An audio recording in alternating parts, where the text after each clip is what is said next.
যদি এ দ্বিতীয় পদে অবস্থিত এবং 3 tan a plus 4 equal to 0 হয়, তবে 2 cot a minus 5 cos a plus sign এর মান নির্ণয় করতে হবে। এখানে দেখো 4টে অপশান দেওয়া আছে। তাহলে কোশ্চেনে দেওয়া ছিল কি, যে 3 tan a প্লাস 4 এটা ইকুয়াল টু কত, 0 দেওয়া আছে। তাহলে এখান থেকে আমরা tan এর মানটা বের করে নিই। দেখো 3 tan a ইকুয়াল টু আসবে কত, প্লাস 4টা রাইট সাইডে গেলে মাইনাস 4, তাহলে এখান থেকে tan এর মানটা আমরা পাচ্ছি মাইনাস কত, 4/3। তাহলে দেখো tan এর মানটা নেগেটিভ আছে, নেগেটিভ। তাহলে tan নেগেটিভ, এ তো দ্বিতীয় পদে অবস্থিত বলেছে, তাহলে এ দ্বিতীয় পদে অবস্থিত হলে tan এর মান ঠিকই আছে, নেগেটিভই হয়। tan এর মান পজিটিভ হয় ফার্স্ট কোয়াড্রেন্টে এবং কি হয়, থার্ড কোয়াড্রেন্টে, তাই না? তা আমি এখানে একটা ত্রিভুজ ধরছি, এখানে একটা ত্রিভুজ দিলাম। এবার তার এই কোণটাকে আমি এ ধরছি, এই কোণটা হচ্ছে আমার এ। তাহলে tan a মানে আমরা জানি একটা ত্রিভুজের লম্ব আর ভূমির অনুপাত। তা লম্বটাকে আমি 4 ধরে নিলাম আর ভূমিটাকে এখানে 3 ধরে নিলাম। মাইনাসটার দরকার নেই, মাইনাসটাকে জাস্ট বোঝাচ্ছে যে tan এর মানটা নেগেটিভ হয়েছে, কারণ এর দ্বিতীয় পদে আছে। কিন্তু এখানে যখন আমি ত্রিভুজটাকে ধরবো, এখানে মাইনাস ধরার দরকার নেই, কারণ এগুলো হচ্ছে ত্রিভুজের বাহু, সেটা কখনো ঋণাত্মক হয় না। ঠিক আছে, এখানে তোমরা পজিটিভই ধরবে। তো এইবার এখানে পিথাগোরাসের সূত্র অ্যাপ্লাই করো। পিথাগোরাসের সূত্র অ্যাপ্লাই করে এর অতিভুজটাকে বার করো। দেখো আমরা কি জানি পিথাগোরাসের সূত্র, যে লম্ব স্কোয়ার প্লাস ভূমি স্কোয়ার ইকুয়াল টু অতিভুজের স্কোয়ার। লম্ব মানে 4, 4কে স্কোয়ার করলে 16, প্লাস ভূমি মানে 3, 3 এর স্কোয়ার মানে যে ভূমি স্কোয়ার মানে 9 ইকুয়াল টু অতিভুজের স্কোয়ার। তাহলে সেখান থেকে অতিভুজের স্কোয়ার ইকুয়াল টু আসছে 25, অতিভুজের মান আসবে কত, 5 হবে, তাই তো? এটা হচ্ছে 5।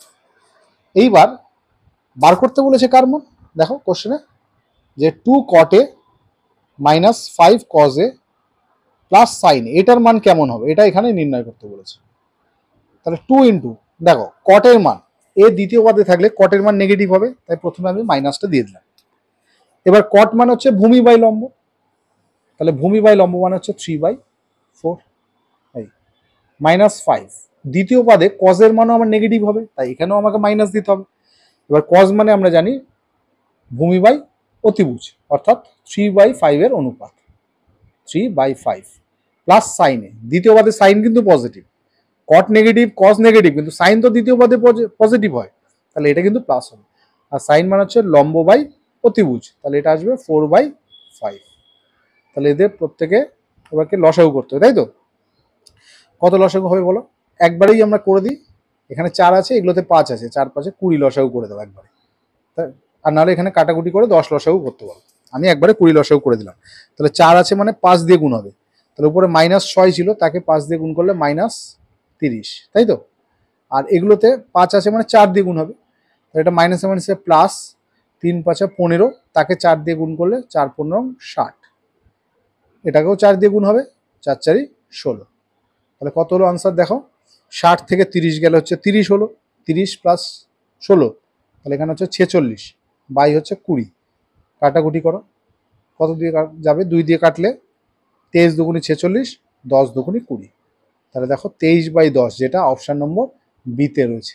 অপশান বি হচ্ছে আমাদের সঠিক উত্তর। ঠিক আছে, এবিসিডি বৃত্তস্থ চতুর্ভুজের ক্ষেত্রে tan a plus tan b plus tan c plus tan d এর মান 2 1 0 -1, এই চারটের মধ্যে কোনটা হবে? তো একটা বৃত্তস্থ চতুর্ভুজ বলতে বোঝায় হচ্ছে বৃত্তের মধ্যে আমি একটি চতুর্ভুজ অঙ্কন করলাম।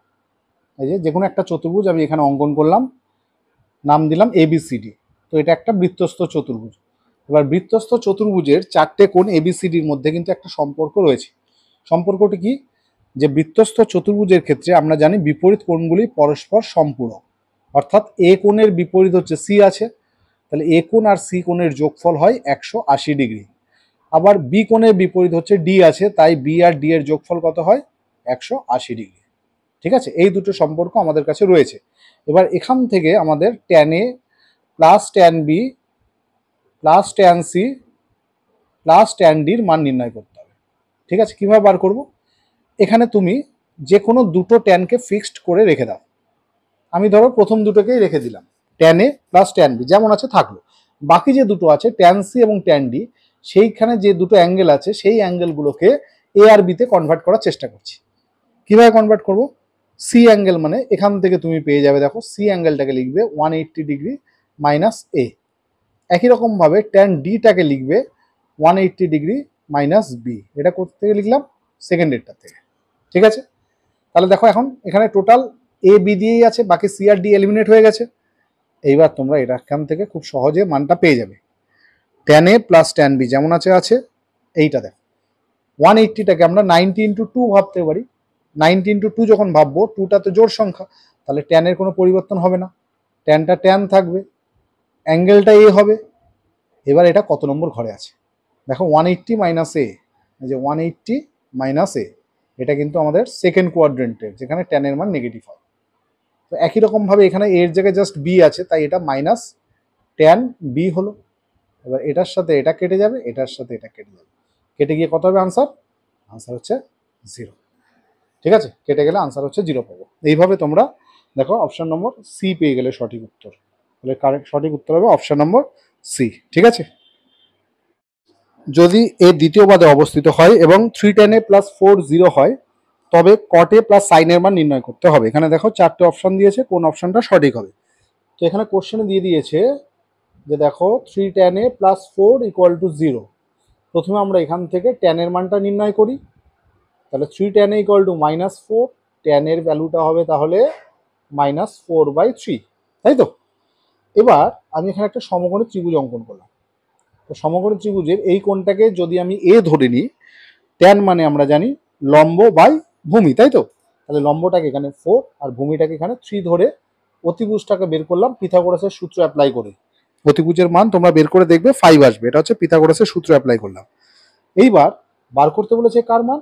সেটা হচ্ছে cot a প্লাস sin এর মান।